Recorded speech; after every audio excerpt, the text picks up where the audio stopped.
So, we've spent the last 4 nights listening to The Moth by Devin Townsend, Deluxe Edition.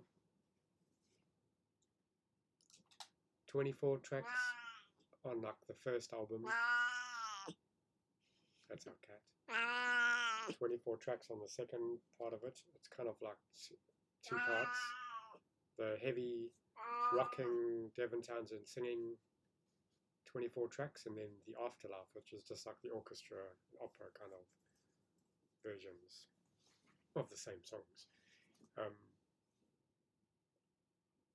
We were both lucky enough to see Devin Townsend at Octangent a few years ago, and that was quite an amazing show. We had listened to Devin Townsend a bit before that. I'd listened to him quite a bit, and I definitely like his stuff. Very different, very weird, very heavy at times, very strange, like operatic and theatrical and poppy and classical and everything. It's proggy. It's everything all combined. Not really hip hop though. That's pretty much everything else, all combined into one. And at first, it's kind of, if you haven't listened to Devin Townsend before, he's the kind of artist that you have to like listen to a bit to get used to, and used to his style and everything. He's like very, like, he's a bit of a comedian, but corny, but he's also like quite like actually seriously funny too at the same time. Very impressive showman, like a little bit of a genius actually. But yeah, his shows are quite amazing. The one we saw at Arctangent wasn't like one of his theatrical ones where he's got like a kind of a circus thing going or whatever. It was just like a normal rock show, but it was still something to see. Like the way he performs and his band performs, they're totally amazing. But yeah, so this is pretty different because this is like a project that he's obviously been working on for quite a bit. A big like I don't know what would you call this? An opera thing. I don't know, like a rock opera kind of thing. But the actual normal album, the first 24 tracks of the deluxe edition, that's more like what he normally sounds like. Obviously, the second half is basically just an orchestra and opera. So, what do you think? What do you got to say? Not a lot, to be honest. I mean, it was nice. But yeah, it is literally like the soundtrack to a theatre show. Not really like an album. Yeah, it's definitely like a concept album, and there's obviously a lot of effort that's been put into this. It sounds great. I mean, the production and everything is great. It's very it's, I don't know, I think you have to listen to it a few times to get into it properly, but there's a lot of tracks to listen to. That's the only problem.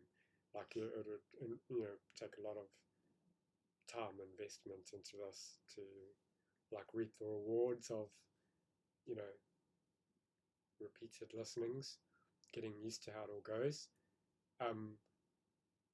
I think it's a pretty good quality like production. Like I think it is something that's worth investing the time in. I would like to hear it a few more times. Maybe not all 48 tracks, but like the first 24. I'd like to listen to those a couple of times just to get more into it, because obviously there's a lot there, and we've only just listened to it once. Well, technically twice with the Afterlife versions, but the Afterlife versions sound quite different to the normal versions. So yeah, there's a lot to listen to there. Well, let's put it to a vote.